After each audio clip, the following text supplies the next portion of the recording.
My name is Nkosinathi Shazi. I'm a politics reporter for Power FM based right here in South Africa. Very big moments for South Africa, of course. First time the G20 is hosted on the African soil. And what better country to do it than South Africa? You know, as a South Africa is often seen as the powerhouse of the Africa. And with our G20 presidency, we'll have to forward the agenda of African development. And pretty proud of what South Africa has done, standing firm on foreign policy. Obviously, in the build-up to the G20 summit, tensions between South Africa and the United States of America. But South Africa remains strong and firm. So very big moments for South Africa. I mean, we've hosted the 2010 FIFA World Cup. We've hosted the BRICS summits in 2023, but none bigger than the G20 summits. And it allows us to also forward our agenda on the global scale. You know, South Africa went to the ICJ against Israel, taking action against Israel. So South Africa slowly, I can't even say slowly, South Africa is a big global powerhouse, and this G20 summit will only elevate our status. Yes. So it's just some of the key priorities: harnessing Africa's key minerals, entering into a just energy transition, and debt sustainability. Obviously, debt is a very big issue in Africa, on the African continent. A number of African countries like to borrow money and end up putting themselves in financial troubles. We're seeing conflicts in the Sahel region, in the Great Lakes region, even in the SADC region. How do we bring an end to those conflicts? And that's where harnessing Africa's minerals come in. We need to find a way to harness our minerals and ensure that foreign players do not come into our continent and take, but they must work with us in elevating Africa. So South Africa has a very big responsibility of taking the African continent to greater heights. Africa is often referred to as a sleeping giant. So it is our responsibility as the chairman of the G20 presidency to elevate Africa. And if we fail to do that at a G20 platform, then this summit will not be remembered for anything special. Obviously, the United States is not participating, so that would have been a big moment for us. But if South Africa does not forward the agenda of Africa, then we would not have made our mark in the summit. Africa has an opportunity to prove to the world that we are a great nation, we are a great continent, and we are capable of great things. You know, I really like to go back to this term of us being the sleeping giants. We know what North America is capable of. We know what Europe is capable of. I mean, we even know what Asia is capable of. But it's time for the globe to know what Africa is known for. And if South Africa does not represent the continent well, then those stereotypes will continue to be made. So South Africa has a very big duty in not just representing us to the world, but representing Africa as a whole. Good day, everyone. My name is Nkosinathi Shazi, journalist from South Africa. We are just a couple of hours away before the G20 summit, but what I need you to do is to please subscribe to the Pulse of Africa on all platforms, whether it be Facebook, Twitter, Instagram. You'll find us everywhere. One of the best channels, they're doing the best, and they're taking it to the top. Pulse of Africa. My name is Kenny Ndluli. I work for Sunday World. It's a newspaper, Sunday publication newspaper. I'm personally proud to be living at a time where Africa is now getting a voice. And I think the support and relationships that Africa is enjoying from countries like China, Russia, you know, with the emergence of BRICS, I think this is a really special time. I think things are about to change. And we are about to see a world where there's not a single superpower, but there's going to be multiple, powerful countries that have beneficial relationships. I feel proud as an African, but also as someone who's in the media. I think the responsibility to get the story out there, to make sure that everyone in Africa has access to the story,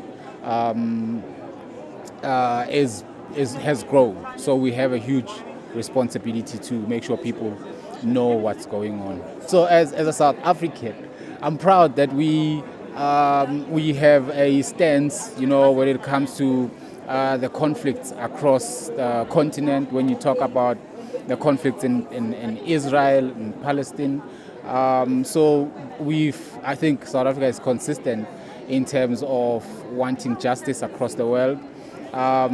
So being able to also host such a huge event like the G20 summit is also a great thing. I think it positions South Africa in a very advantageous place as one of the leading countries in Africa. Man, I believe this is a great period for just Africa as a continent. This is the time for us to unite and actually have a voice in the globe.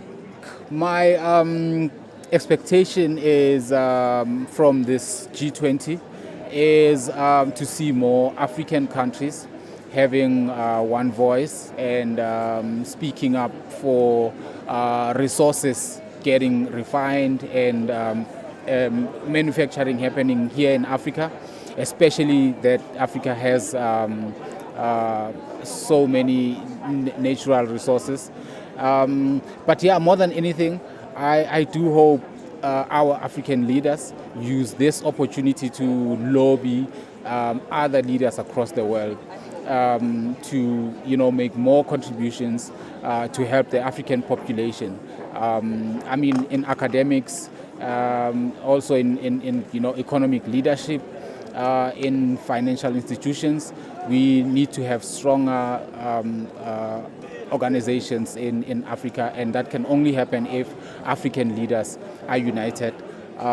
So I believe this G20 summit gives an opportunity for that conversation to be advanced. Yeah. Hey, my name is Shanara Tiff. I work for Forbes Africa. I'm the head of digital media and experiences there. But obviously, my background is in multimedia journalism. So yeah, and I'm South African. For me, the interesting thing is that if there's going to be robust conversations about how we're not going to leave any economy behind, more specifically Africa, and South Africa being one of them, is that actually going to be a follow through, right? Because it's very easy for us to say, let's ensure that no one gets left behind. But we know that in building world-class economies, Africa was never at the front center or at the forefront of the conversation. So now, will that change? Now having had the G20 on the continent for the first time, or will we go back to, sort of backsliding back to, making Africa sort of that secondary thought. So my expectation for the G20 is that the positioning of Africa will be different, the positioning of conversations will be different, and the way we structure certain things politically and economically will also be different as well. So yeah, that's my expectation. I think the legacy that's going to come out of this is that South Africa would have proven that Africa as a whole, not just as this country, can actually host these world-class summits, that can actually, be part and parcel to these very difficult conversations.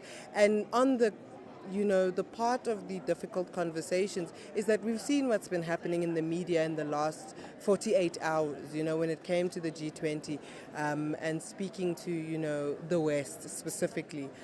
But how there's not a big reliance within the legacies that we don't need to have this big reliance on the West anymore, because we can build these infrastructures, these big summits, and have these robust and big conversations ourselves. My name is Dr. Oscar van Heerden. I'm a Senior Research Fellow at the Center for African Diplomacy and Leadership at the University of Johannesburg. I think that already South Africa and Africa, who is being showcased this weekend, has already demonstrated that it can manage big events such as this. As you know, this is not the first rodeo, as they say, for South Africa. Soccer World Cup, Rugby World Cup, we had the International Conference Anti-Racism in eThekwini, we had the successful BRICS Summit, and now the G20. I think it demonstrates that Africa is a place where you can do business, that you can have expectations, and I think leaders of the world are going to leave after this weekend being really impressed with the generosity and the welcoming attitude of Africans to the continent. I think that the proof is in the pudding. It's all good to talk. It's about implementation, it's about tangible results. And when you look at the four themes that the presidency has put onto this G20 agenda around climate finance, around debt relief, around disaster management, and about our critical minerals, people want to see tangible plans that come out of that and how it's going to affect the ordinary African on the street. We know if you are going to manage your debt levels better, it means more money into the fiscus of governments. It means more money towards social programs like healthcare, education, and so forth. Similarly with climate change, if we get the money that has been committed, it means ordinary South Africans, ordinary Africans who live in mining towns that is reliant on fossil fuels are going to benefit from moving into alternative energy. So there is lots of talk, lots of promise, and I think Africans are looking at this saying, I hope it's going to translate into action and work, employment and dignity.